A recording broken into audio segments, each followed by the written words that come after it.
බොහෝ පිරිසක් මැද ධර්මාසනේ කාන්තාවක් ධර්මයේ දේශනා කරනවා. ඊට පහලින් චීවර දාගත්තේ උන් පිරිසක් වාඩි වෙලා ඉන්නවා. බොහෝ පිරිසක් අහගෙන ඉන්නවා.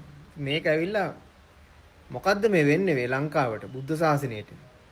අර කොසල් රජුරුවන්ගේ සිහිනවල කියනවනේ මේ වැස්සි පැටියකින් කිරිබනවා කියලා. වැස්සි පැටියකින් කිරිබනවා දකින්නවා කියනවා. එතකොට මේ විකෘතිය ගැන තමයි මේ කියලා තියෙන්නේ. දැන් ධර්මයේ දේශනා කරන්න ඉන්න හාමුදුරුවරු පහලට වෙලා ඉන්නවා. ගෑණියක් ගිහිල්ලා ධර්මාසනේ ධර්ම දේශනා කරනවා. රහත් වුණා සෝවාන් වුණා කියන්නේ. එකක් තමයි මේ පිස්සු විකාර මේවා නවත්තන්න ඕන. එක්ක ඔයකිට ඔය බැල්ලිට පයින් ගහලා හරි මේ පරබැල්ලි ඵල යන්න කියලා එක්ක ඔකි පාණිතික රෝහලකට හරි බාර දෙන්න ඕන. මොනවා හරි ඩිසෝඩර් කේස් නේ ඔය ඔක්කොම. මහාචාර්ය හරි ආචාර්ය හරි මොනචාර්ය වුණත් ඕකිත් පොඩි කාලේ හාමුදුරුවෝ දැකලා ඇති මොකක් හරි සංස්කෘතිය කියන එක ගැන දැනගෙන ඇති නැත්නම් ඔකි කැම්පස් එකකට ගිහිල්ලා ආචාර්ය උපාධියක් ගන්න බෑනේ. එතකොට දැන් මේ එකක් මේ ඇවිල්ලා මේ බුද්ධ ශාසනය මේ කරන දේවල් විකෘති කරපුවාම දැන් මෙතන චීවර දාගත්ත උන්ට සල්ලි දීලා හරි ආමුදුරු නැති වුණත් චීවර දාගත්ත පිරිසක් තමයි පල්ලෙහාට වෙලා ඉන්නේ. එතකොට මේ විකෘතියන්නේ පෙන්වන්නේ.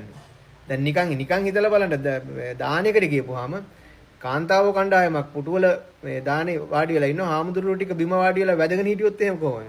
මේ කාන්තාවට කරන මේ ගෞරවයක් ආහාර මේ නේ මං කියන්නේ මේ වගේ පිස්සු සීන්.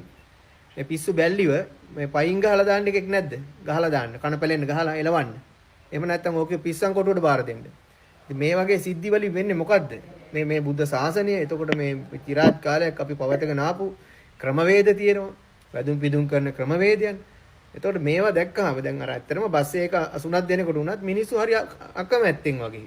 ඒක පූජ්‍ය පක්ෂයට කියලා මේ ලියලා තියෙන විවස්ථාවේ සම්මත කරලා තියෙනවා. එතකොට ඒ දේවල් විකෘති වෙනවනේ දැන්. මේක දැන් මුන් ඊට පස්සේ බිමට වෙලා වාඩි වෙලා ඉන්නවා. අර කාන්තාව ඇවිල්ලා මේ බණ කියනවා සෝවාන් වුණා කියනවා. ඕවා ඇවිල්ලා ඉතින් සම්පූර්ණ මේ මම හිතන්නේ වෙනත් රටවල් වලින් සමහර විට මේ NGO වගේ දේවල් වලින් දෙන සල්ලි වලින් කරන වැඩ වෙන්නත් පුළුවන්. මොකද විකෘතියක් නැති කරන්නේ මේ විකෘතියක් ඇති ධර්ම විකෘතියක් ඇති කිරීම. ධර්ම විකෘතියක් ඇති කරනවා කියන එක හරි බලගතු ඩේන්ජර් very danger. මොකද මේ ධර්ම විකෘතිය තුල මේ පහරක් මේක.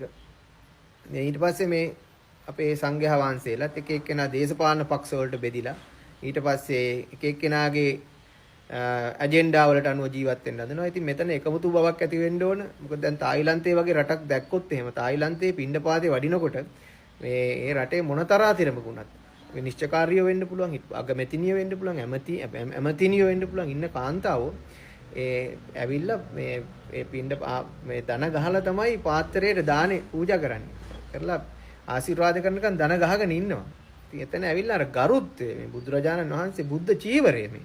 එතකොට මේ බුද්ධ චීවරය දාගත්තේ උන් අනිත් එක මොනුන්ද මේ ගෑණි බණ කියනකොට පහලට වෙලා වැදගෙන හිටියේ උන් කියන එක CID එකෙන් ආර මේ පරීක්ෂණ කරන්න ඕන. මේවා පරීක්ෂණ කරලා මේවා මේ වගේ දේවල් නැති කරන්න ඕනේ. එහෙම නැත්නම් මේක බුද්ධ ශාසනයටම ලොකු අගෞරවයක් තැන් වල ගෑනු ධර්මාසනවල බණ කියයි. දැන් පන්සලේ ධර්මාසනේ ගෑණියක් ධර්මාසනයේ නැගලා බණ කියයි පන්සලේ ඉන්න විහාරාධිපති හාමුදුරුවාට පල්ලෙහාටලා වැදගෙන ඉන්න වෙයි. ඉතින් මේ ක්‍රමය මේවා මේකෙන් දෙකෙන් නැවැත්තුවේ නැත්නම් මේවා දිගටම යනවා. මේ වගේ දේවල් දකින්නත් අප්පිරියයි නිකන් හිරිකිත දේවල් අර මේ අර පැටියගෙන් වැස්සි කිරිබනවා කියන කතාව ඇත්ත. ඒ වගේ දැන් අර ඒ වගේ දේවල් නේ දැන් අද කාලේ වෙන්නේ. තාත්තා තමන්ගේම දුව දූෂණය කර කර ඉන්නවා අවුරුදු 14ක 12ක දුව තාත්තා. ඉතින් ඒ වගේ දේවල් තමයි අපි දකින්නේ දැන් මේ. එතකොට සමහර අම්මලා තමන්ගේ පුතත් එක්කම සෙක්ස් කරනවා. පුතත් එක්කම ඉන්නවා. ඉතින් මේ වගේ අබුද්දස්ස කාලේ මොකද්ද කියනවනේ ලබුත්තිත්තයිද කියලා. අබුද්දස්ස කාලේ නැතත් දැන් මේවට හරි පිළියම් යෙදුවේ නැත්තම් මේ කාන්තාව බණ කියන එකේ වීඩියෝ යනවා. එතකොට මේ වගේ තායිලන්තයේ වගේ බෞද්ධ රටවල් මේවා දැකලා ඇයි මේ මෙච්චර පිරිසුදු බුදුදහමක් තියෙන ලංකාවේ මෙච්චර මේ සුන්දරත්වයක් තියෙන මේ පෞරාණික ස්ථාන තියෙන ලෞතර බුදු පියාණන් වහන්සේගේ වැඩිම ධාතු පිරිසක් වැඩ සිටින්නා වූ මේ ලංකාවේ මොකද්ද මේ වෙන විකෘතිය කියලා මිනිස්සු දකිනවා. මේක ලෝකෙට යනවා. ඉතින් ඒක ඉක්මනින් නැති කරගන්න ඕන. මොකද ওই තායිලන්තේ මුදල් හා සම්බන්ධයෙන් ප්‍රශ්නවලදී තායිලන්තේ පොලිසියට වෙනම භික්ෂු පොලිස් එකක් හදන්න උනා. අදලා ඒ කට්ටිය විනය ක්‍රියාමාර්ග ගන්න මේ ගත්ත සම්පූර්ණයෙන් යම් වෙන අකටයුතුකම් භික්ෂූන්ගෙන් වෙන වැරදි ක්‍රියාවන් වලට විරුද්ධව වෙනම භික්ෂු පොලිසියක් දැම්මා. මේක ජනාධිපතිතුමාගේ අවධානයට ගන්න ඕන. මොකද මේ කාන්තාවක් ධර්මාසනයේ ධර්මයේ දේශනා කරනවා. එතකොට මේ භික්ෂූන් පිරිසක් පහලට වෙලා වැදගෙන ඉන්නවා. ඔය කැවිලා කන පිට වෙන කතාවන්නේ දැන් මේ. අපි ඉස්සර හමුදාවල් වල එහෙම කියනවා දැන් ලිදෙන්නේ බවුසරයට ගහන්න ඕනේ. මේක බවුසරෙන් ලිදෙට ගහනවා වගේ. කෙටියෙන් කිව්වොත් තේරෙන භාෂාවෙන්. මේක මේ බරපතල තත්ත්වයක්. ඒකින්ද මේ මොකද දැන් ඔය විසාකාව අවුරුදු 7න් සෝවාන් වෙන්නේ. විසාකාව අවුරුදු 7න් සෝවාන් වෙලා විසාකාව මහාන වෙන්න ගියේ නෑනේ. විසාකාව අන්‍යාගමිකයෙක් එක්ක තමයි මේ විවාහ ජීවිතයක් ගත කරන්නේ. විවාහ වෙන්නේ. ඊට පස්සේ දරුවෝ 32ක් හැදුවා කියනවා. නිවුණු දරුවන් 16ක්. එතකොට දරුවෝ 32ක් හදන්න කාමයේ කොච්චර යෙදෙන්නේ නැද්ද? කාමුක ජීවිතයක් ගත කරා මේ සෝවාන් වෙලත්. ඊට පස්සේ විසාකාව මේක පළදනාවල් පැලදගෙන 500ක් පිරිසත් සමග නටමින් ගයමින් විනෝද වෙමින් තමයි හිටියේ. ඊට පස්සේ තමයි පූර්වාරාමයේ වගේ ඒ ආරාමයන් සාදලා පූජා කරන්නේ. ඉතින් මේ දේවල් මේ එතකොට ඔය සෝවාන් වුණා කියන ගෑනු ඔය රහත් වුණා කියන ගෑනු ඊට මිනිස්සු වැද්දගෙන දෙන්න ඕන දාන්නේ. මොකද ගෑණිට උයන් ධර්මයේ කරන්න දෙන්නේ නැහැ. එක්ක මිනිහාගේ අම්මා මිනිහාගේ තාත්තා වෙන්න පුළුවන් මිනිහාගේ ෆැමිලි එකේ වෙන්න පුළුවන්. අරයට දෙන්නේ නැහැ පව් සිද්ධ වෙයි අනම්මනම් කියලා එහෙම හදාගත්ත මානසිකත්වයක් තියෙන්නේ. ඉතින් ඒ අතර තව ඔය කතාවල කියනවා පෙර භවයේ සැමියා දැන් එතන ඉන්නවා.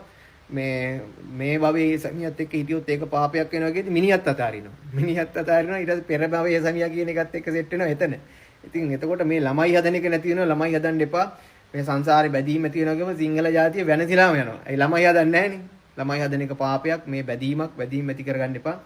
මන් දන්නේ මේ බණ කොහෙට යයිද කියලා මට තේරෙන විදිහට කෙල වෙලාම යයි කියලා තේරෙනවා. මොකද ඒ තැනට ගණ්ඩ යන තැනට පාර කැපිලා තියෙන්නේ. එක එකාට ඕන බණ කියන්නේ. එතකොට මේ වගේ විකෘති තමයි අපි දකින්නේ. දැන් මේ කාන්තාව පුටු උඩ නැගගෙන ඉන්නවා. අනිත් උන් ඔක්කොම වැදගෙන ඉන්නවා. ඒ අතරේ චීවර දාගත්තේ උන් පිරිසකුත් වැදගෙන ඉන්නවා. ඉතින් මොන අපබ්‍රංශද මේ? ඉතින් මේ දේවල් වලට විරුද්ධ වෙන්න ඕන. මේ දේවල් වලට රජයක් වශයෙන් මේ දේවල් වලට ප්‍රබල ලෙස පරීක්ෂණ පවත්වන්න ඕන. මේවා කරන්නේ කවුද? මේ විකෘතියක් ඇති කරන්නේ කවුද කියන එක.